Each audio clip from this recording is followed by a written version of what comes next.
வணக்கம். தமிழ்நாடு தனியார் பள்ளிகள் முன்னேற்ற சங்கத்தின் மாநில மாநாடு ஆகஸ்ட் 30ஆம் தேதி மயிலாடுதுறை மாவட்டம் வைத்தீஸ்வரன் கோவில்ல மிக பிரம்மாண்டமாக நடைபெற இருக்கு.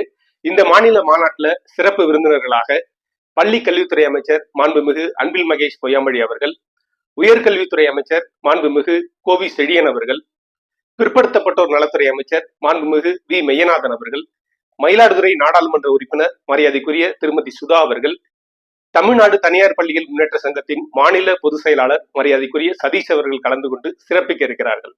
தமிழ்நாடு தனியார் பள்ளிகள் முன்னேற்ற சங்கத்தின் மாநில தலைவர் திரு ஆனந்தகுமார் அவர்கள் தலைமை வகிக்க, மயிலாடுதுறை மாவட்ட தலைவர் மேத்யூ தாரகன் அவர்கள், திருவாரூர் மாவட்ட தலைவர் ஆர் ராஜ்குமார் அவர்கள், மாநில பொருளாளர் எம் வெங்கடாஜலபதி அவர்கள் முன்னிலை வகிக்க, மாநில துணை பொதுச் செயலாளர் விஜயகுமார் அவர்கள் சங்க கொடியை ஏற்றி வைத்து, மாவட்ட செயலாளர் ஆர் செந்தில்குமார் அவர்கள் வரவேற்புரை நிகழ்த்த உள்ளார்கள். இந்த மாநாட்டில் மயிலாடுதுறை, பூம்புகார், சீர்காழி சட்டமன்ற உறுப்பினர்கள் மற்றும் முக்கிய பிரமுகர்கள் கலந்துகிட்டு சிறப்பிக்க இருக்கிறாங்க. மயிலாடுதுறை மாவட்ட அனைத்து தனியார் பள்ளி தாளாளர்கள், தலைமை ஆசிரியர்கள், ஆசிரியர் பெருமக்கள் அனைவரும் மாநாட்டில் கலந்து கொண்டு சிறப்பிக்க அன்புடன் அழைக்கின்றோம்.